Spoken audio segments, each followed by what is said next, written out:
Welcome to the Sens Spotlight podcast brought to you by the Sick Podcast Network. Before we get started, bet the beauties with Betway and scan the QR code on the screen or click on the link in the details section to create an account and download the app. Must be 19 plus. Please play responsibly. Betway is an official sponsor of your Ottawa Senators. Also, don't forget to like and subscribe on YouTube. That really helps out the show. And hit that hype button on YouTube as well. Huge win for the Senators. 4-0 victory against the Pittsburgh Penguins. Ullmark gets his first shutout of the season. Just a really good game from a team that looks to be creeping back up the standings. So we have it all covered for you guys with Pierre McGuire. So hit it. Turn up your volume. Because you're about to listen to The Sick Podcast. Sens Spotlight. Here's Alfredson, bursts the speed, gets a shot away, score! Daniel Alfredson ends the game in overtime and sends the Ottawa Senators to the Stanley Cup Final for the first time in franchise history. The sickest Ottawa Senators podcast. It's gonna be sick. And we are once again joined by Pierre McGuire. Just what are your initial thoughts on last night's game? Alex, I thought it was a really good game for Ottawa. Obviously, I thought their forecheck game was good. Their neutral zone game, both offensively and defensively, was really good. But to me, the biggest thing was just consistency. In the first period, when the game was tight, it was only 1-0 for Ottawa. They had to get some saves from Linus Ullmark. He provided those saves. I thought in the second period, you could see the separation that was starting to happen. You know, Ottawa, I think, outshot Pittsburgh 12-4 or 13-3. I forget. You watch so many games, but I know it was a substantial margin in the second period. But in the first period, when they needed Linus Ullmark, they got it from him. I will say this. Pittsburgh's searching for an identity. You can see it. Ottawa's starting to figure out their identity, which is really important. It really feels like Travis Green talked about it post-game, how just the message to the group was, hey, you're playing the right way. I know you're not getting the results, and it's really hard to stick with it. And he said, credit to our team for sticking with it. The last couple games, they've really, they won 3 out of 4. They could have easily have won 4 in a row with the way they played. And last night was the first win. I was thinking about, when was the last time the Sens completely outplayed a team at home, just, toe-to-toe. And that was in October against Boston when they won 7-2, I think. And so it's been a while where they just had like an easy, comfortable game where they just outplayed, really played well. And I think, as you said, they play Chicago this weekend. They're stumbling with Bedard. You have Buffalo. You have Boston, who's been okay of late. Like, if they keep playing this way consistently, they could keep racking up some points and some wins and climbing up the standings. I love what you just said. I think there's so much merit to what you just said. And to build off your point about a comfortable win, when's the last time you saw Jake Sanderson with less than 22 minutes in a game? That tells you all you need to know. The top line was really good again. I wish Zetterlund would continue to score. Obviously, he's cooled off a little bit, but they had 8 of the 26 shots. They had 8 of the 26 shots just from the top line. Brady had 5. Watching the game, it's a beautiful power play goal to start. Batherson does a nice job on the spinorama saucer pass out front to Brady. So I think that's a positive thing as well. Timmy's very comfortable now. We talked about him the other day. Timmy's at a whole level. In that second period, he was feeling it. Like that movie made on the shorthanded play where he hits the post, but he just was like, he had a couple like in between the legs passes, like no look. Like he was feeling really good about himself. And you can see it. You could see this coming probably 4 or 5 games ago, where you could say, okay, this guy's about to go to serious superstar level. I know we talked about it because you brought up his points. You said, hey, look, he had 90-plus points last year. I said, he's actually better now than he was last year. I don't care about the points because I think eventually those points are going to come anyways.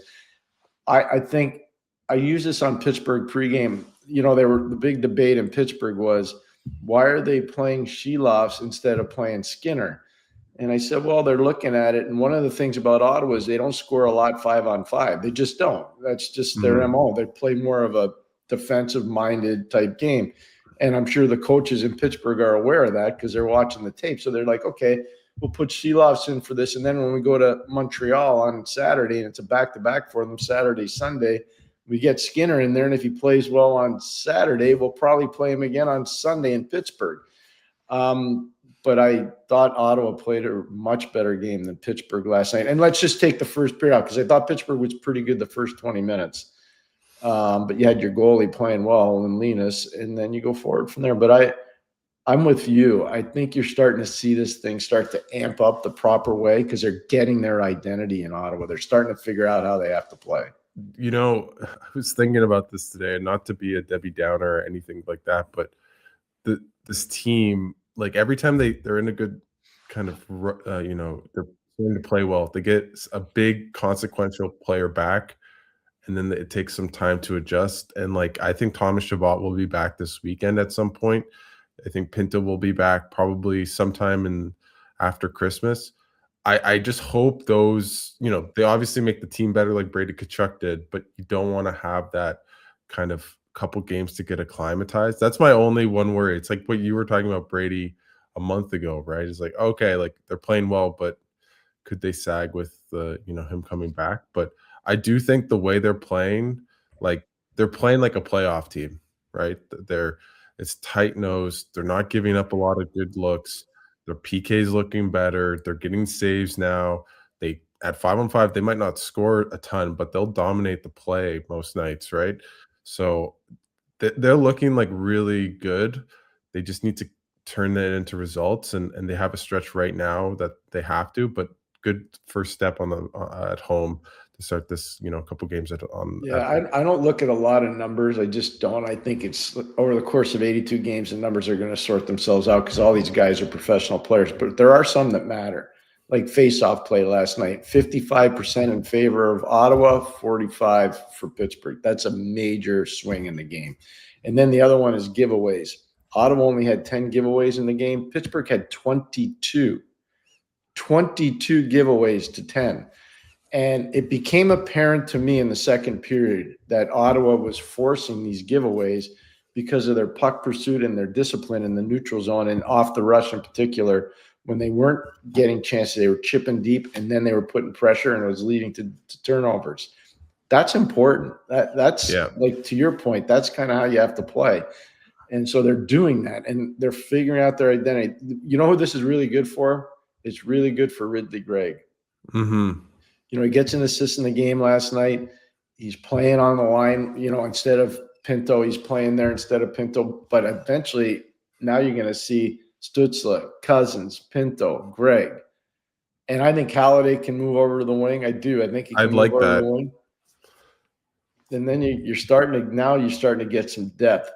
And this is for the people in the audience that dislike Toronto very much. I watched their game last night too. Oh. They quit. They mailed that game in. You go watch some of those goals, and then you go watch some of the effort away from the puck from some of their better players. If that's going to be their MO the rest of the way, they're not making the playoffs, and they're not going to be a threat to anybody in the East. I'm just telling you, like, that was bad last night. That game on the 27th that it looks like I'll be going to, my first road game in the NHL. Excited to do that. But good for you. I know. I think that could feel like if the Sens go into Toronto, win like 5-1 or 4-0 or 4-1, it almost feels like, hey, okay, goodbye Leafs. You're not really in part of it, kind of the rivalry's changed now. Ottawa's the better team, right? And I know they're only a point up, which feels weird. Like, I think if the Sens had better saves, had good goaltending to begin the year and a better PK, I think they'd be way above where Toronto is. Like, you talk about numbers, like all the numbers tell you the Sens are way better than their record, and all the numbers tell you that Toronto is maybe even lucky to be their record, right? Yep. And so over 82, I think for the most part it evens out. And yeah, Toronto's not playing well. Here's the only number I'm concerned about with Ottawa. It's the only one. And it's starting to get better, I think, because they're starting to get more aggressive as a PK. I know it worked. Like, first of all, Pittsburgh's power play is really good. It's really good. They didn't score on it last night. But I think they got to continue to evolve as a penalty killing group. Just don't be so predictable and say, yeah, we're going to keep everything to the outside and we're going to let our goalie make – no. Because you're going to find – especially, this is when, from my experience, this is when coaching matters. You've been around the league once. Everybody's got a library of tape on you. They see your strengths. They see your weakness. And if you don't make subtle little adjustments, whether it's on the PK, whether it's on the power play, whether it's in face-off plays, whether it's in neutral zone coverage, all these different things, not major, subtle little adjustments. If you don't, you're going to get exposed because the coaches in the NHL are really good. They're all really smart. I don't know what you think about it. I think their power play has been way better at neutralizing teams. You know, like what the Sens have been doing really well, and you talked about it before. They win the first face-off typically because I think they're second or first in the league in face-offs.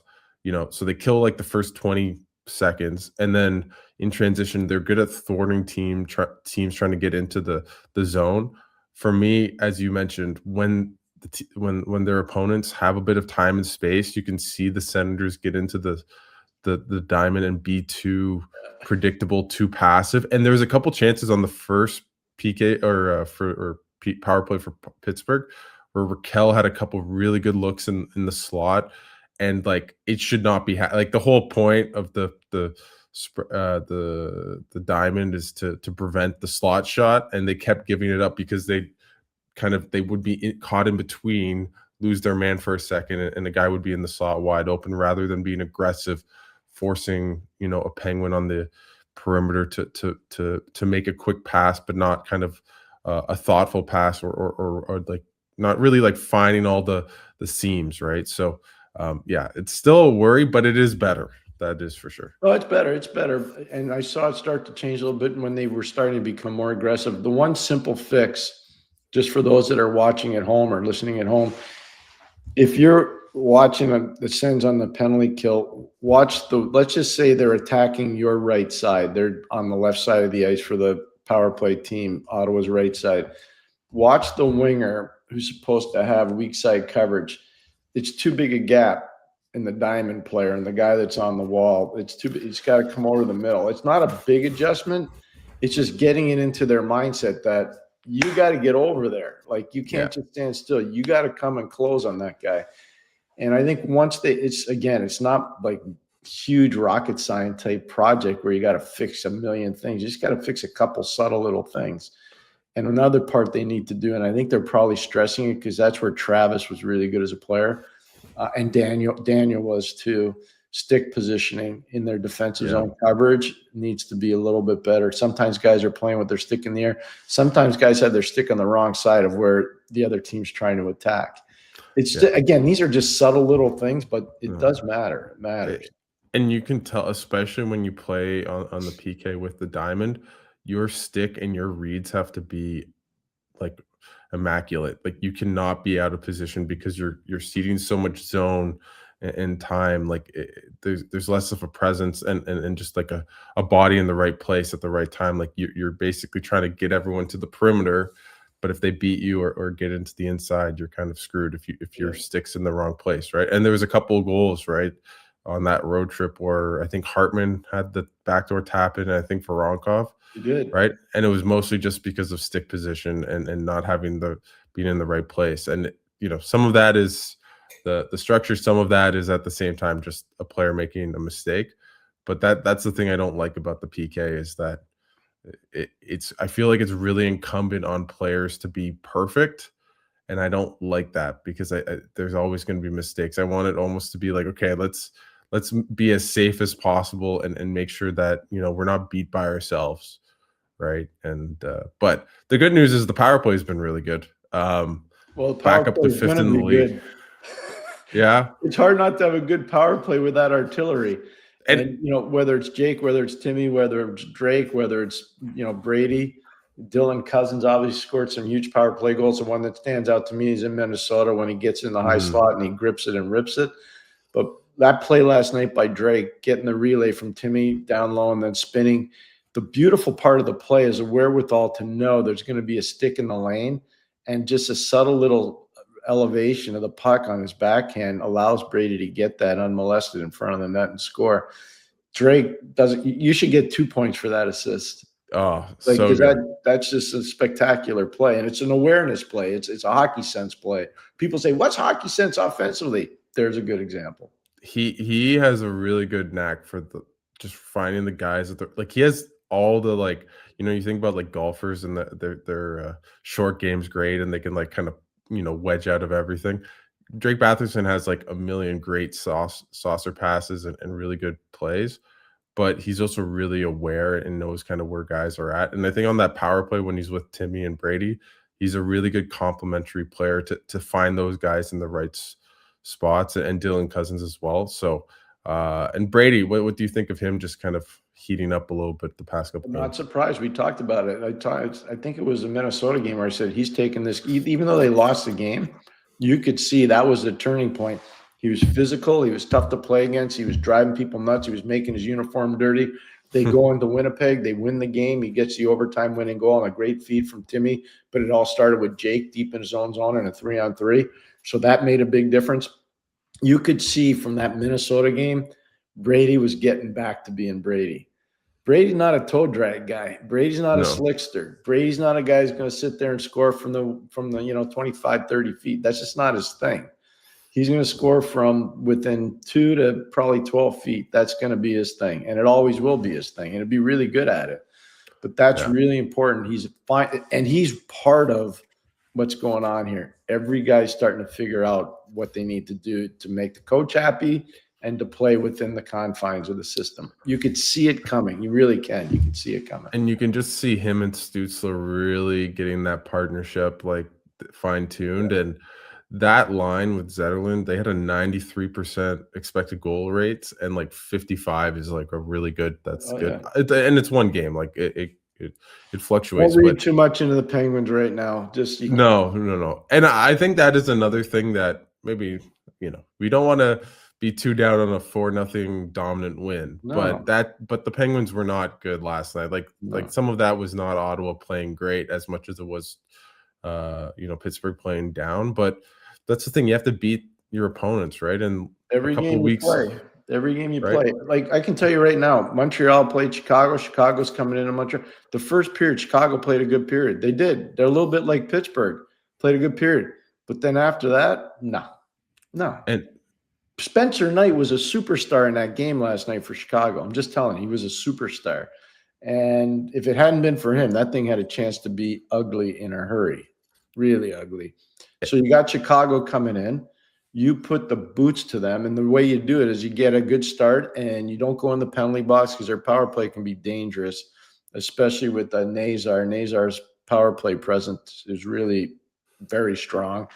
And you go right after them. Like, there should be no sitting back if you're Ottawa. Like, go right after them. It's a 3:00 start. You know what I mean? There's nothing to save for. There won't be any morning skate. Get out there and pile drive them. That's how you got to look at it. I feel like that game against Chicago, if they can win in a similar fashion to the way they have today, you really feel like, okay, this team's starting to hum along and starting to figure it out. I think they can't afford to lose that game. Like, honestly, like, Chicago's a wounded animal. They lost Bedard, obviously. They're a plucky team, but the Senators should beat them 8 times out of 10, 9 times out of 10, especially without Bedard, right? Yeah. So unless Spencer Knight is, goalies the Senators, and that could happen, there shouldn't really be any excuses to lose that team. And I agree. But again, this is a big stretch. Like, we talked about it. Like, what do the Senators need to do in this next kind of 4 games, starting before the Pittsburgh game? 3-1 still feels right to me, and I think Chicago has to be one of those wins. They're starting to sense the urgency. You nailed that, Alex. You're spot on. They're starting to understand we got to get urgent here. There are no moral victories. So the Minnesota thing was, giving away some lunch. And then they go on to Winnipeg and they get the win, which is a very important win for them. And you can see Winnipeg's reeling right now. Ottawa's actually surging right now. But again, I'm going to go back to something we talked about right from the start of this show. They finally are figuring out how they need to play as a group. And once Shane comes back and once Tommy comes back, it becomes even better. It does. Them coming back's not like Brady coming back. No. Brady's perceived like Superman there. And in some cases he is. But what Brady also does is he stabilizes the game physically. The problem is when you come back from that much time away, it's hard for you to stabilize things physically because you're not up to speed. And he comes back at a time where U.S. Thanksgiving is when there's a date where you actually see the pace of the game pick up. So now you're starting to see separation in the standings because there's some teams that can't keep up to the new pace. There's some players that can't keep up to the new pace. So it took Brady a little longer, and now he's keeping up because he's figuring out, I'm Brady Tkachuk, this is how I need to play. And he's doing it. He's doing it fantastically well, Alex. It's fun to watch. Yeah, he's such a blast to watch, and he hit like just the way he is able on the boards to just own the puck. Like it literally is like a man amongst boys the way it looks like. And it's for the Senators, like I think that's because they struggled to score at 5-on-5. Having a lot of zone time and a lot of looks is really paramount. And for this team right now, I think he's really been a catalyst. I know they only had 2, even strength goals yesterday, but they could have had 5. Like they had a ton of looks. Like Seelov's was really good. I know that maybe the second goal wasn't that good, but otherwise he played really well, and they could have had more. It just shows you, though, how, everybody has their own impression of how a player affects the outcome of a game. I'll give you an example. So I do all the pregame shows for Pittsburgh. And some of the people that I work with, they're mad that Sheelov's got the start because of the way the schedule sets up. And I'm like, well, no, actually, I would have played Sheelov's. And then after it's 3-0 Ottawa, they're like, see, Sheelov shouldn't have played. And I'm like, you're blaming the goalie on this? Not a chance. Not a chance. This has nothing to do with the goalie. This has to do with your team. They're not good enough right now. No, they're not. And they'll figure it out. Look, if they're in they can say whatever they want. Yeah, they were overachieving. They were way overachieving, and part of it was the early part of the year when the pace is not where it is right now. So now, as we talked about, go look at their record since U.S. Thanksgiving.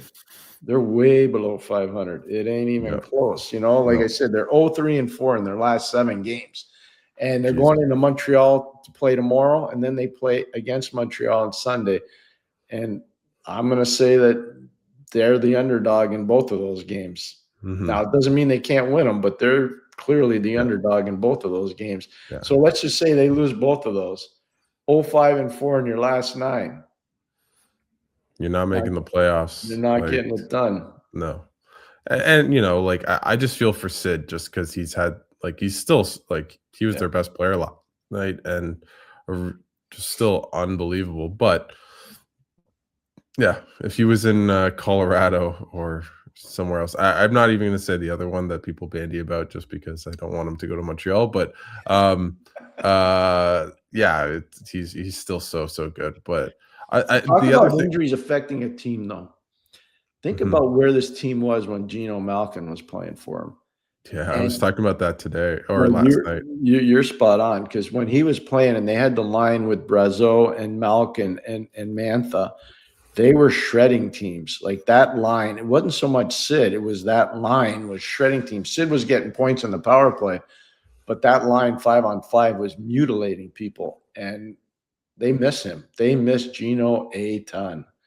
And that just shows you when you're a team that's not overly deep, and they're not overly deep right now, when you lose one key component, you can see how fast it can slide backwards. And that's what's happened in Pittsburgh. And I think that says a lot about the Senators, right? Like they've missed Shabbat, Pinto. They obviously had Brady out. Brady, yeah, for sure. Like they haven't had their full complement of a roster all year because Batherson got hurt, missed the first 3 games, which were the first 3 games where Brady played. So I think maybe one game, maybe was it the Montreal game? Anyway, no. The Montreal game was a Drake Batherson turnover in the neutral zone that leads to an OT. No. So yeah, no, I'm just doing it like in my head. They've literally not had their whole complement of their team all year, especially with like the guys that make things happen, like Thomas Chabot and Shane Pinto, and they're still they're now 3 points out of a playoff spot.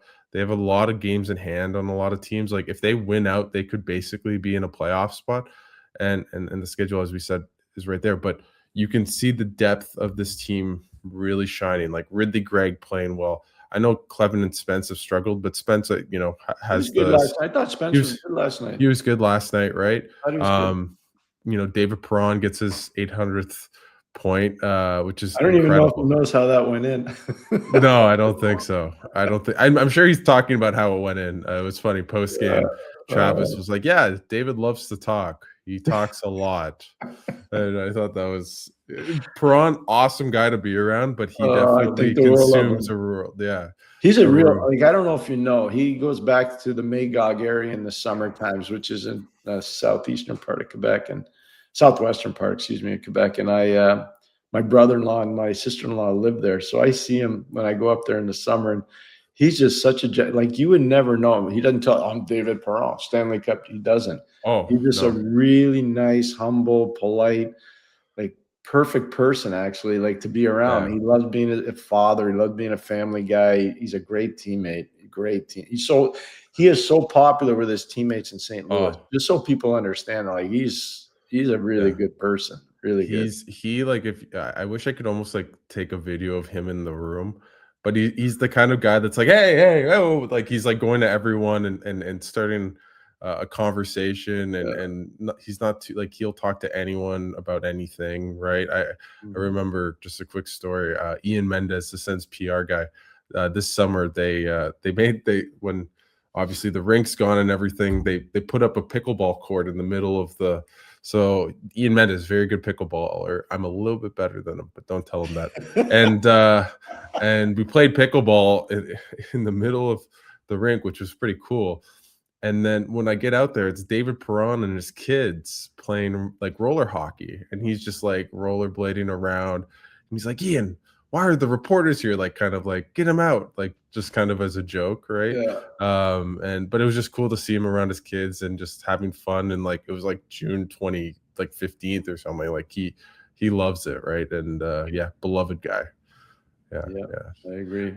I guess with that, like the one thing that I keep thinking about is like if Shabbat is back, I think he's back, whether it's Boston or Chicago. I think he's back one of those games. Who do you play him with? Jensen. Yeah. Jensen. Yeah. I think Jensen's starting to get it back on track. I don't know his ice time from last night. I thought he was okay. And I think the coach, outside of McDermott, who played less than 2 minutes in the game, everybody else kind of played a normal amount of time, except Jake was probably down 4 to 5 minutes from what his usual is, maybe even more, 7 or 8.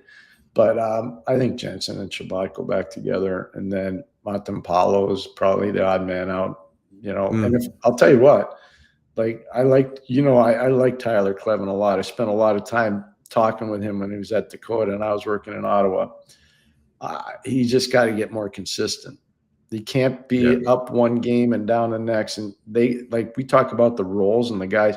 He's not an offensive guy, and he can't think he's an offensive guy. He's a stabilizing physical defenseman that's got to be an elite penalty killer, a shutdown guy, and somebody that can take a lot of pressure off of Sanderson defensively, not offensively.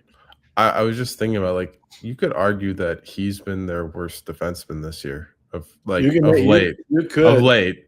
I think Jensen's really struggled to begin the year, but I think the past 2-3 weeks he's been good. Like for a third parent, he doesn't make any mistake or major mistakes. He's solid, and I think his skating's kind of ramped up as well. But I've liked Manpalo a lot.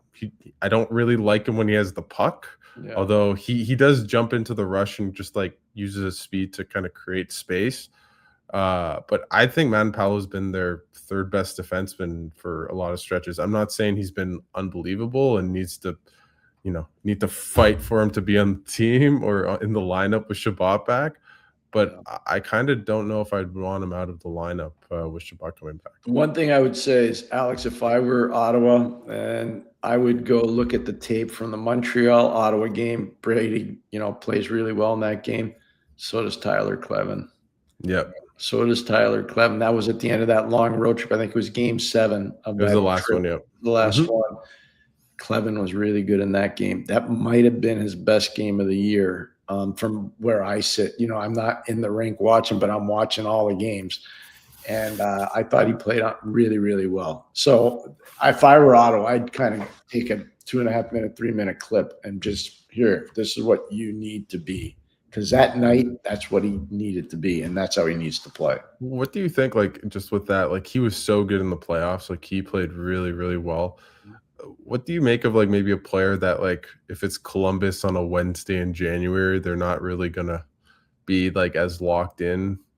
Like, have you seen that before? Like, I'm not saying that's the case, but, like, but also where the difference seems, like, to be more of, like, a chasm. Like, it's quite large between when they're on, and when they're off, they're off. That's where the amount of time in the league matters. Professionalism matters. I see that with a lot of young players. I think once they get past their 4th or 5th year in the league, they realize a Wednesday night in Columbus is just as important as a Saturday night in Toronto because the points are even. They're both 2 points, and you need to do it. And it's like Scotty Bowman used to say to me all the time, 7 to 10, 7 to 10. And at the beginning, I was like, what's he talking about? And he grabbed me one day and he goes, you got to bring it from 7 o'clock at night till 10 o'clock at night. You got 3 hours to give it to me for 3 hours. And then the rest of the time you're on your own program, but give me from 7 to 10 or 7:30 to 10:30 or, 2 in the afternoon to 5 at night, whatever the time frame is of the game, give it to me for 3 hours. And if you do, you're going to have a heck of a career. You're going to make a lot of money and you're going to be really good. Yeah. I completely agree. And the one thing with Clevin, like I was talking to just last night, we went out with some media friends with like Julie McKenzie, Graham Nichols, and others. But like we're talking about Clevin, it's like, how many times does he have an ice scene where it's like he's not really pressured and he just throws it away? And then sometimes he'll just be like the first shift of the game, he crunches, I forget who it was on Pittsburgh. And I'm like, oh, where has that been? Because at the beginning of the year, he was starting to throw his weight around. Then he went when Shabbat's been out, or like it doesn't feel like he's brought that physical presence. Like I find that's also tied to how well he plays. So hopefully he can bring it back. Brady's the same, by the way. When Brady starts making a mess in games, that's when it's good. When Brady's clean and slick and trying to toe drag, and Brady's not as good. That's not his thing. Clevin's the defensive version of Brady. For sure. That's what he's got to be. I mean, look, Jake's not going to be that guy, even though Jake plays hard. Zuby's not that guy. Zuby just takes sticks and contains. He doesn't. He's just an offensive firepower. Yeah. Have you looked at his stats? I think he's almost on pace for career highs. I'll do this slide, but yeah. While you play with Jake, you're going to get a lot of time to make some creative things happen. So that's he's good. scored some pretty goals though. Yeah, he's on pace for a career high in points. So that's good. I'm happy for Zuby. You know what? When I was there, he didn't speak great English, but man, oh man, what a fun person to be around. He was really plugged in. He wanted to be a good player. He was just starting to establish himself as a player. That's another one. Peter McTavish deserves a lot of credit on that one. He really fought hard for Zuby. And it shows you, like, when you have collaboration in the front office and you got people talking about different ideology and different players and what they can mean, you can add some good players at the pro level. You really can, but you got to have that collaboration. Yeah, Zuby, very much a beloved player. Like, just being like his English is very broken, although he's much better than he used to be. And like, I don't blame. If you told me I had to speak Russian, like I'd be terrible. I can't speak Russian, so I don't blame Russians for their English being. It's so funny you're saying this. I got to tell you, this will blow you away. So I've taken a position with a company called Elite Prospects, and it's a company that is very substantial. Yeah. And they approached me probably 2.5 months ago about doing some work for them in an advisory role. And I was like, I'm blown away by your product. It's amazing to me. They're great. Love it.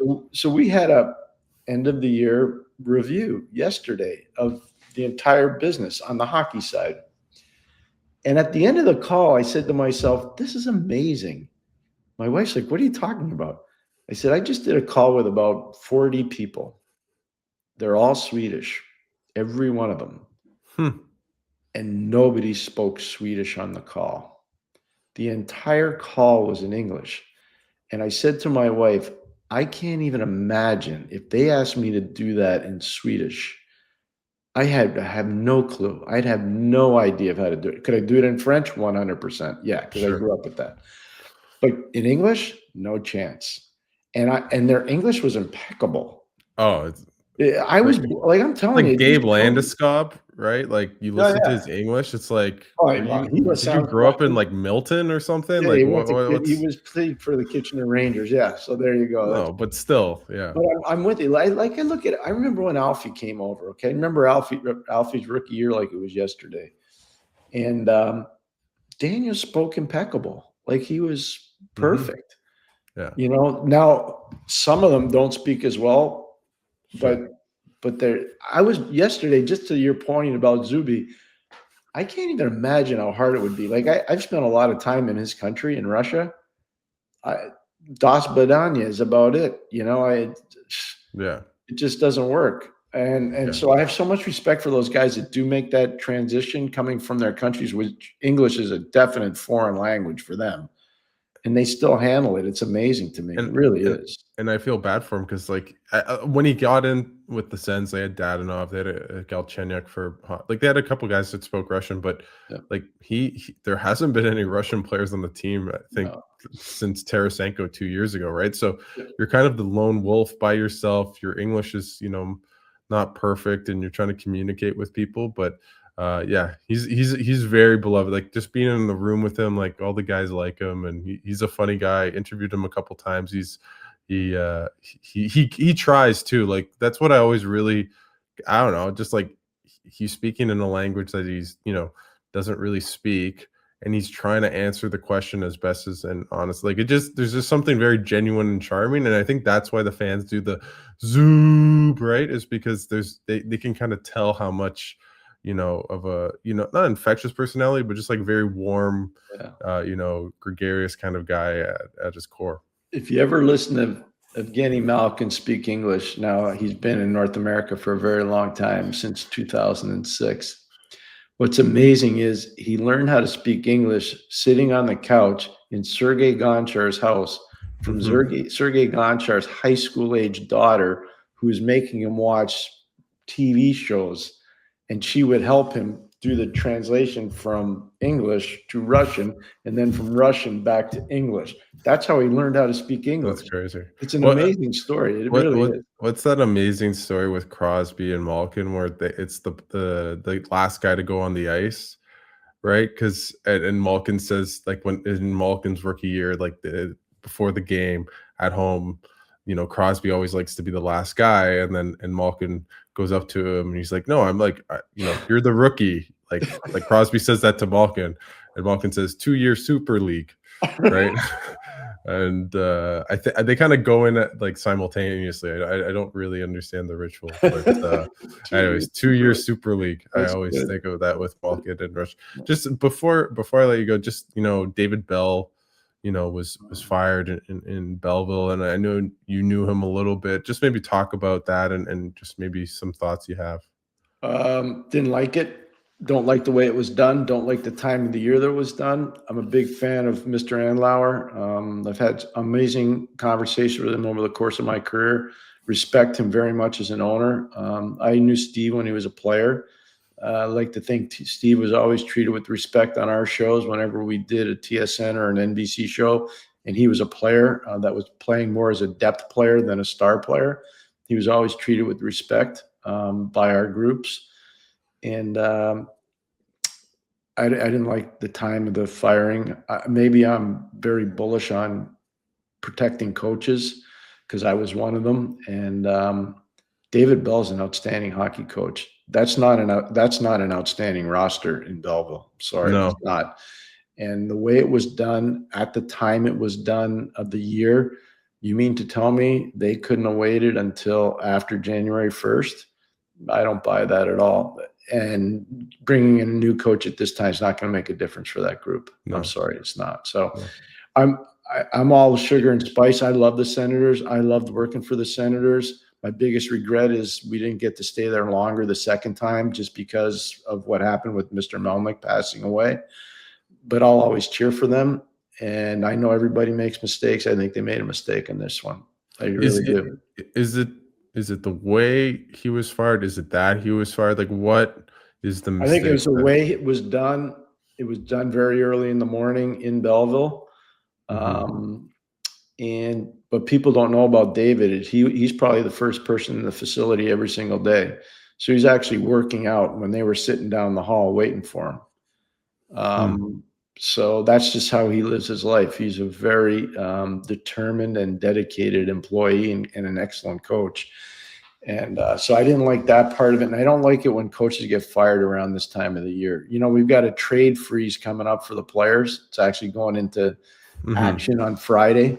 And why are coaches not part of that?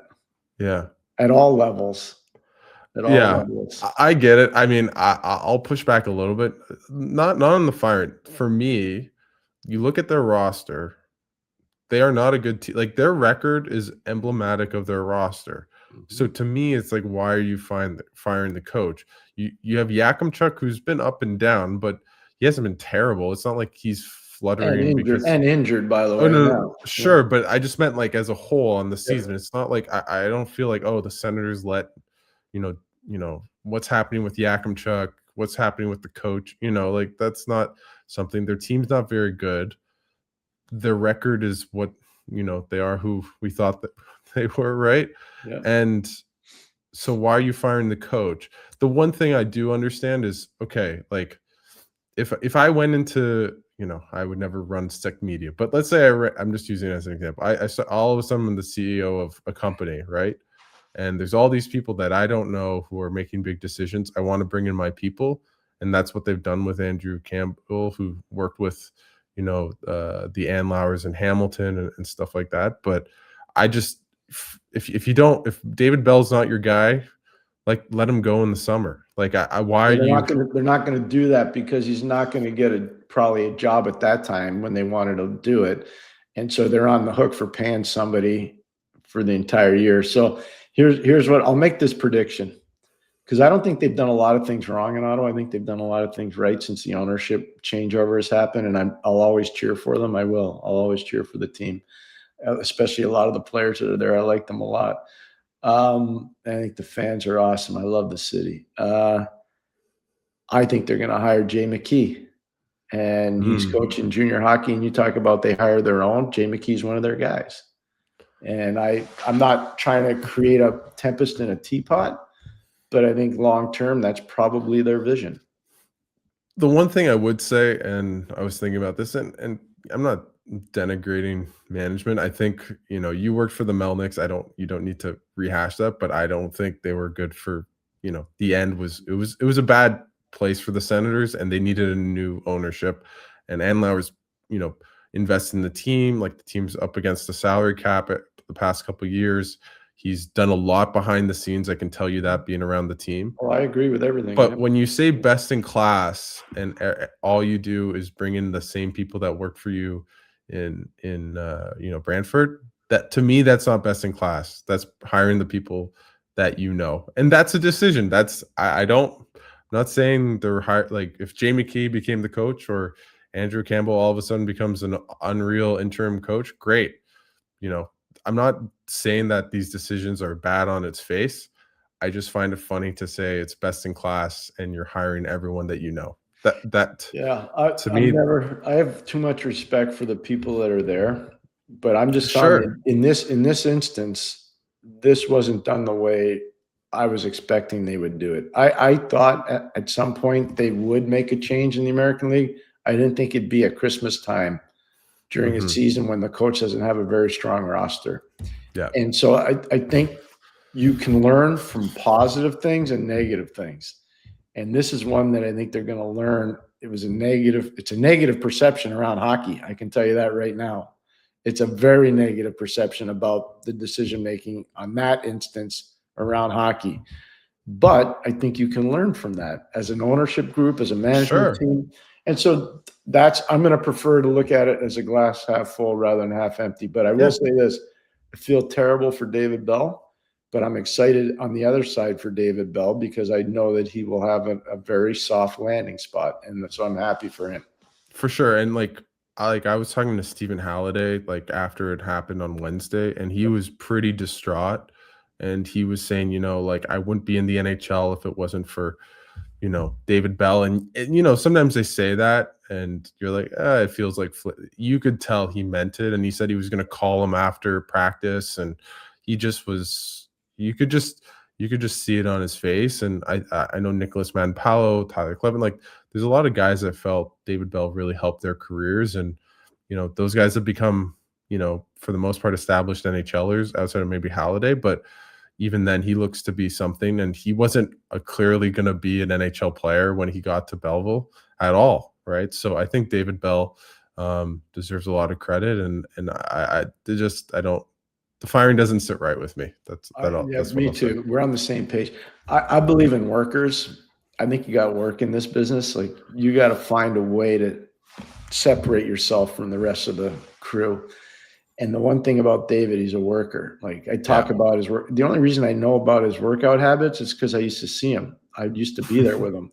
And we had a few players in Ottawa that would come in that early, and one of them was Timmy Stützle. And I can just tell you that there's a reason why Timmy's as good as he is, because his work habits are impeccable. They're impeccable. Yeah. David Bell's work habits are impeccable too, both conditioning-wise, demand-wise, and preparation-wise. And so that's why I think there'll be a soft landing spot for him, because his work habits are legendary around, especially the American Hockey League. So I'm excited for him on that front. But again, I think everybody can learn from this. This is really their first major. I know that they were involved in DJ being fired, but I think at that point, that made sense. Everybody knew that was going to happen. It was just look at DJ had been there a long time. He'd done very well. He was, it was time for it to happen. It was time for it to happen. And look, DJ's gone to LA. He's done well. Jack Capuano's moved on. He's in Minnesota as an associate coach. Davis Payne has done very well in Winnipeg, especially the last couple of years before this year. So all those guys ended up in soft landing spots. But I never said anything negative about those terminations. In this case, this wasn't handled properly, and it's a very good learning lesson for everybody internally.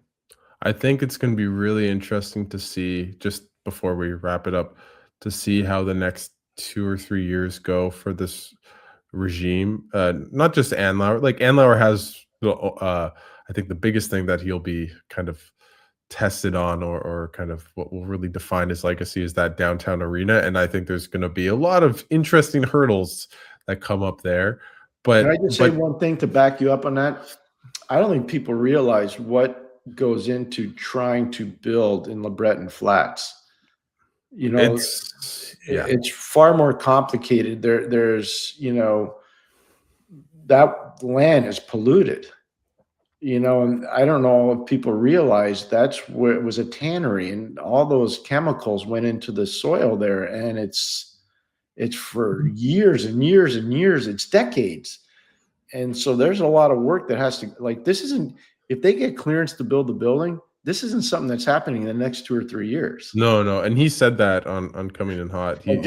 I didn't know what he had said. No, but I completely agree. I think who pays for it is going to be a very interesting thing. And he, got in it with a reporter, about disputing a report a couple of weeks ago. Either way, just more on the hockey side.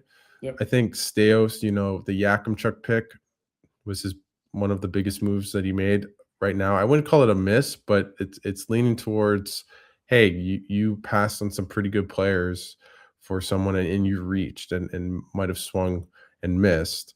Right now I think the team's in a good place. He's brought in good players, but Ullmark, he's been shaky. He invested a lot in him. That's the goalie that they sought after. They traded away Chychrun. Jensen's was great last year for them. This year, not so much.